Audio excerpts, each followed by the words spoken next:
ఊళ్ళో పెళ్ళవుతుంటే dash dash dash అని అన్నారు కదా. ఆయన అన్నది ఎవరిని? అక్కడ ఉన్న వాళ్ళంతా తప్పట్లు కొట్టారేంటి? అదేంటి సార్ అట్లా అంటారు?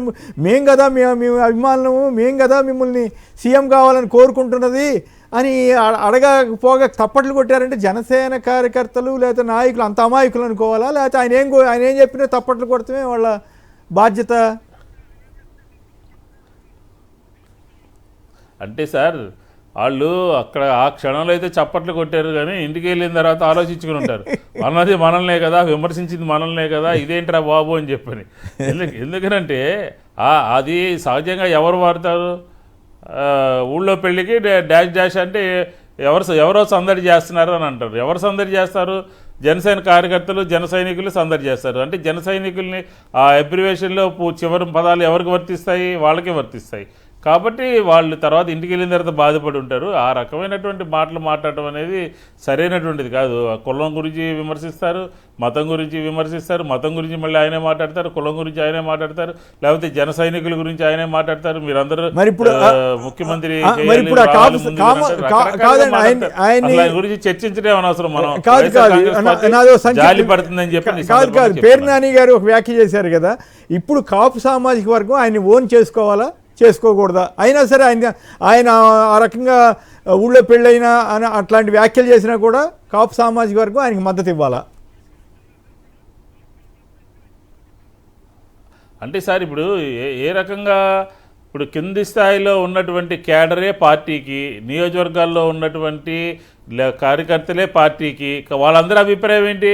వాళ్ళందరూ ఏ రకంగా మాకు అవమానం జరుగుతుంది, మాకు ఆత్మాభిమానం దెబ్బతింటుంది అని అన్నారు. ఆత్మాభిమానం దెబ్బతింటే ఇంకా ఎందుకు మద్దతు ఇస్తారు? ఆయన ఎవరు గౌరవాన్ని పెంపొందిస్తున్నాడు? ఆయన కార్యకర్తల గౌరవాన్ని పెంపొందించట్లేదు. లోకేష్ చంద్రబాబు నాయుడు గారి యొక్క గౌరవాన్ని పెంపొందిస్తూ ఉన్నాడు, మద్దతు ఇస్తూ ఉన్నాడు. ఈరోజే కాదు, రాబోయే 15 సంవత్సరాలు మద్దతు ఇవ్వాలంటున్నాడు. ఇలాంటి సందర్భంలో ఆత్మాభిమానం ఎవరు దెబ్బతింటుంది? ఆ సామాజిక వర్గం వాళ్ళు దెబ్బతింటుంది, ఆ జన సైనికులు దెబ్బతింటుంది, వీర మహిళలు దెబ్బతింటుంది, వాళ్ళకు నమ్ముకున్నటువంటి వాళ్ళు దెబ్బతింటుంది. కాబట్టి మనం ఆత్మాభిమానం దెబ్బతింటే మేము ఇక్కడ ఉండలేము అని చెప్పని రేపు ఎన్నికల్లో వాళ్ళు ఇంకో దారి చూసుకుంటారు. ఈ నాయకుడు తీరు ఇది 2024లో ఈ రకంగా జరిగింది, 2019లో ఈ రకంగా జరిగింది, 2029లో కూడా వేరే విధంగా జరుగుతుంది అని చెప్పని ఒక అంచనాకు వస్తారు, ఒక అసెస్మెంట్కి వస్తారు. ఎవరు బెటరు, ఎవరు ఈ ప్రభుత్వాల్లో ఎవరు బెటరు? వైఎస్ జగన్మోహన్ రెడ్డి గారు కాపు సామాజిక వర్గానికి ఏం చేశారు? ఆయన ఎంత నిధులు ఇచ్చారు, రాష్ట్ర బడ్జెట్లో ఎంత ఇచ్చారు, ఎన్ని పదవులు ఇచ్చారు, ఏం జరిగింది ఏంటని ఒక చర్చ జరుగుతుంది. ఒక చర్చ జరిగినప్పుడు ఏ రకంగా ప్రవర్తిస్తారు? ఆత్మాభిమానం గౌరవించేటటువంటి వాళ్ళకి, మనుషుల్ని గౌరవించేటటువంటి వాళ్ళకి, వాళ్ళ యొక్క అభిప్రాయాలు పరిగణలో తీసుకునేటటువంటి వాళ్ళకి రేపు జరగబోయేటటువంటి ఎన్నికల్లో వాళ్ళ దారి వాళ్ళు చూసుకుంటారు అని చెప్పిన కూడా మనకి ఇక్కడ క్లియర్ కట్గా పిక్చర్ అర్థమవుతుంది అనమాట. రైట్. తిలక్ గారు మీరు చెప్పండి, నిజంగానే అక్కడ ఆయన అభిమానులే కదా ఆయన అవమానించిందనే అభిప్రాయం నాకు కలిగింది. ఏంది ఇట్లాంటి సామెతలు వాడారు, తెలిసి వాడారా తెలియక వాడారా అని. పైగా ఎలక్షన్లకు ముందు 50 సీట్లని తీసుకోండి అని బీజేపీ వాళ్ళు కూడా సలహా ఇచ్చారని అప్పట్లో వార్తలు వచ్చాయి. 2 ఏళ్ళు సీఎం పదవి అడగండి అని కూడా వార్తలు వచ్చాయి.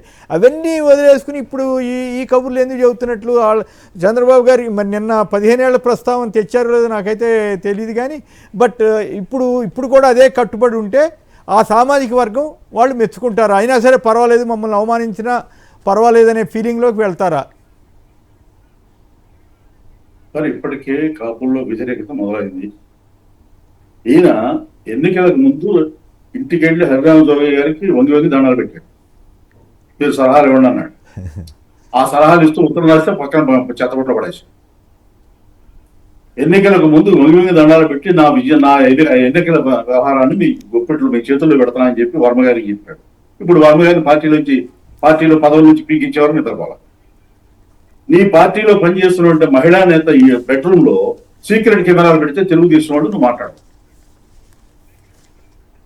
నీ పార్టీని ఎక్కడ పట్టించుకుంటున్నావు? నీ పార్టీలో కార్యకర్తలను కొట్టిన బందర్లో ఇల్లు కూర్చుని నువ్వు మాట్లాడు. ఎక్కడ నువ్వు పట్టించుకుంటుంది? ఎవరి కోసం పట్టించుకుంటున్నావు? కేవలం నీ స్వార్థం, నీ పదవులు తప్ప నీ అన్నకి ఎమ్మెల్సీ, నీకు ఉప ముఖ్యమంత్రి ఉండాలి. ఇంతకు మించి అసలు పార్టీ ప్రయోజనాలు, ప్రజలు, కార్యకర్తలు, అసలు ప్రజల సమస్యలు ఏ రోజైనా పట్టించుకున్నావా? ఇన్ని జరుగుతున్నాయి. నీ శాఖలో జరిగిందని ఆధారాలతో కేంద్ర ప్రభుత్వం లెటర్లతో చూపిస్తే సాక్షి డిబేట్ లో కేసులు పెడితే ఎందుకయ్యా కేసులు పెడుతున్నారని పార్టీ కార్యకర్తలు మందలిచ్చావా, లేదు క్లారిఫికేషన్ ఇచ్చావా? రైట్. అందువల్ల ఆయనకి స్వార్థం తప్ప పదవులు స్వార్థం. నాకు పదవులు వ్యామోహం లేదంటాడు. వ్యామోహం లేకపోతే ఎందుకు స్పెషల్ ఫ్లైట్ లో తిరుగుతున్నావు? రాజీనామా చేసేయి. ఒక ఎమ్మెల్యేగా ఉండి ఇంకో ఎమ్మెల్యే పదవి ఇప్పించు. నాకు పదవి అక్కర్లేదయ్యా, నాకు పార్టీ ముఖ్యమని చెప్పు. రైట్. ఓకే, నాగిరెడ్డి గారు కడప నుంచి నమస్కారం, మాట్లాడండి సంక్షిప్తంగా. నమస్తే సార్. నమస్తే, మాట్లాడండి. అభ్యంతరకరంగా మాట్లాడండి. పవన్ కళ్యాణ్ గారి అభిమానులు రాజంపేట నుంచి ఒక ఆయన కాల్ చేసి మీతో మాట్లాడారు. నా ముఖం మీద నేను అయ్యా వద్దులేండి, నాకు నచ్చలేదు ఆయన అట్లా అంటాం కూడా కరెక్ట్ కాదు. నాకు ఆయన నిజంగా ఆవేదన లేకపోతే ఇంకోటని వేరే విషయం, కానీ సరే ఆ గొడవ వద్దులేండి. బట్ ఓవరాల్గా ఆ ఫీలింగ్ అయితే ఉందంటారా జనసేన కార్యకర్తల్లో కానీ ఆ సామాజిక వర్గంలో కానీ? ఆ విధంగా ఉంది కాబట్టే కదా ఆయన అంత బాధపడ్డాడు. Okay, right. ఇప్పుడు కాబట్టి ఆయన చేసేది మాత్రం అట్లా ఇబ్బందిగానే ఉంది సార్. ఇబ్బందిగానే ఉందా?